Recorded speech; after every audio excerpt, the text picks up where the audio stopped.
Nation enchantée, c'est le titre du tout premier ouvrage d'Abdrahmane Sénateur Diallo, journaliste, reporter, présentateur ici au groupe Fadafo Média. Près d'un an après son arrivée à la radio Espace, l'homme de lettres se lance dans la littérature. Le livre intitulé Nation enchantée est un récit imaginaire qui présente un pays fictif autrefois divisé, mais qui par la force du combat citoyen se retrouvera autour des idéaux de l'unité nationale, de cohésion sociale, de civisme et de citoyenneté. Le roman édité chez Innove Édition Guinée sera dédicacé dimanche 25 avril à l'Université Kofi Annan. Sénateur avec nous dans ce studio, c'est chez toi. Bonjour, bienvenue. Bonjour Djiba Milimolo, bonjour à tous, bonjour à tous les auditeurs aussi. Voilà, Nation enchantée. Pourquoi écrire déjà? Le titre? Le titre, non. Pourquoi l'écriture? Oui, l'écriture parce que chacun de nous a une façon de proposer sa participation à l'organisation socio-politique, économique et culturelle de sa société. Donc moi j'ai choisi la littérature parce que je suis diplômé en littérature, homme des lettres, j'ai choisi la littérature donc pour véhiculer un message d'apaisement, d'unité nationale. Alors justement, de quoi parle exactement, de quoi parle-t-on dans ce livre? Nation enchantée, comme son nom l'indique. Si vous prenez... comme vous pouvez le voir même sur l'écran, vous avez vu voilà, la page d'accueil, allez-y. Nation enchantée, comme son nom l'indique, c'est un peuple autrefois divisé, morcelé, qui pratiquait l'arbinisé par ses dirigeants avec une pratique communautaire de la politique, mais qui fonçait tout droit dans le spectre de la guerre civile, mais l'opiniâtreté d'un groupe d'activistes réunis dans un mouvement qu'on appelle le M224 va prôner l'unité nationale et finalement, ça a été laborieux, mais finalement, le peuple yamanéen, parce que il ne faut pas perdre de vue le fait que le livre est un roman, donc situation des événements dans le temps, mais de façon fictive. Okay. Donc c'est un pays qu'on appelle la République du Yamané, dans lequel pays le peuple était vraiment divisé. Mais... C'est imaginaire, mais est-ce qu'il y a une possibilité de faire un lien avec le scénario guinéen? Le premier indice, le plus grand indice, c'est que le pays Yamane, c'est un pays africain. C'est le seul indice laissé. Oui. Maintenant, on laisse libre cours aux lecteurs. C'est pas le seul indice, on parle de M224. Le M224, le mouvement 224. Ah, justement. Le 224 Guinée. Ça fait recours à la Guinée, forcément. Voilà, justement, là, c'est le lecteur qui a libre cours de se faire une idée du pays. C'est vous qui avez donné les indicateurs. Allez-y, Daouda Mohamed. Oui, l'autre question, vous avez écrit, le livre comporte combien de chapitres, combien de chapitres, combien de pages, mais essentiellement, combien de temps le livre vous a pris? Oui, 3 ans d'écriture parce qu'il a été décidé, sa rédaction a été décidée à la sortie de l'événement Conakry Capitale Mondiale du Livre en 2017.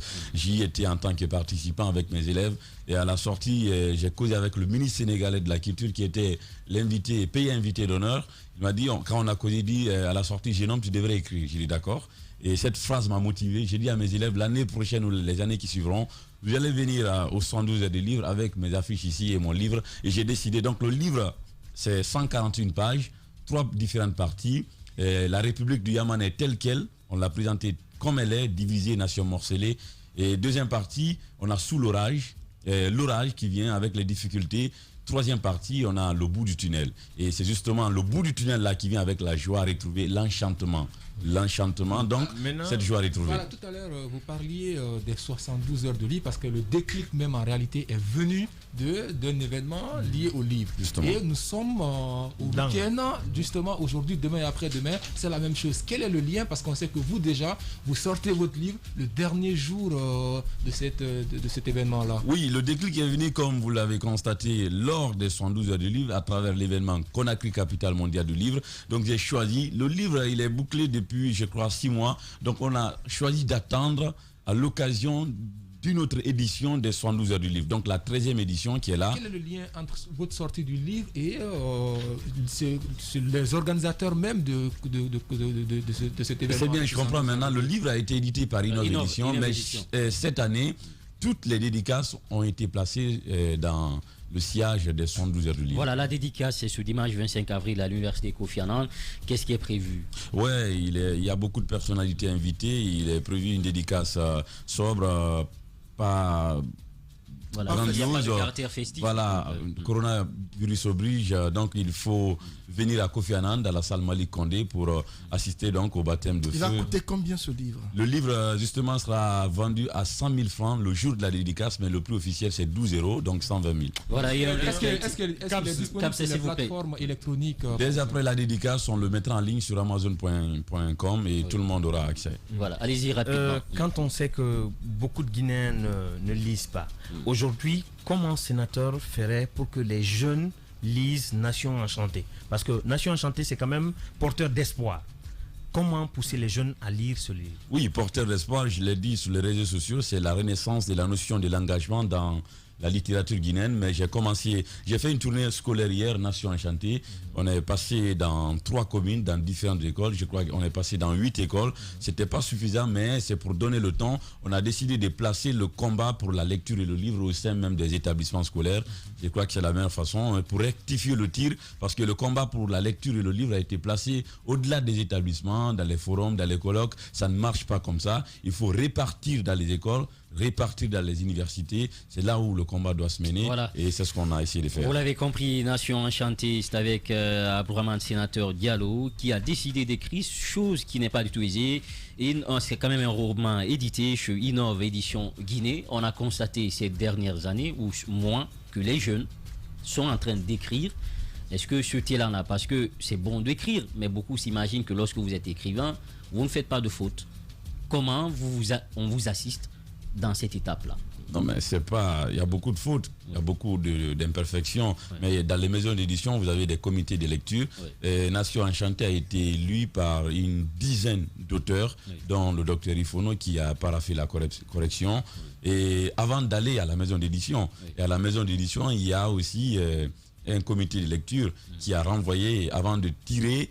Il y a Ibrahim Assano qui a lu aussi et qui a préfacé le livre. Donc, il y a beaucoup d'étapes. Il y a beaucoup d'étapes. Ça veut dire que ce n'est pas la perfection de l'auteur lui-même qui ressort en fin de compte sur le livre. C'est l'idée. C'est l'idée le plus important. Voilà, l'inspiration, vous l'avez compris. On avait comme invité sénateur, il vous invite du côté de Kofi Annan ce dimanche pour la dédicace de son roman édité chez Innov Édition Guinée intitulé Nation Enchantée. Tu peux revenir ici quand tu veux. Merci beaucoup d'être passé. Merci à tous. Vous l'avez compris, c'est la fin des grandes gueules. On va se retrouver la semaine prochaine. Vous serez avec la Diaya nationale Moussa Yeroba. Portez-vous bien où que vous soyez. Merci à toute l'équipe. Merci à Amadousso qui était avec nous à la technique. Merci à Poutine de l'autre côté qui nous facilitait ce lien avec nos internautes. Merci beaucoup à toute cette équipe technique au niveau de la régie. On n'oublie pas également Nalai Sidibé, Lamine Sidibé qui est avec nous. Papoutou comme on aime à l'appeler affectueusement chez nous. On n'oublie pas également Mohamed Diaby et toute cette équipe qui nous accompagne. Amadousso était avec moi dans ce studio. Portez-vous bien où que vous soyez. Surtout restez avec Espace car le meilleur reste à venir. Au revoir.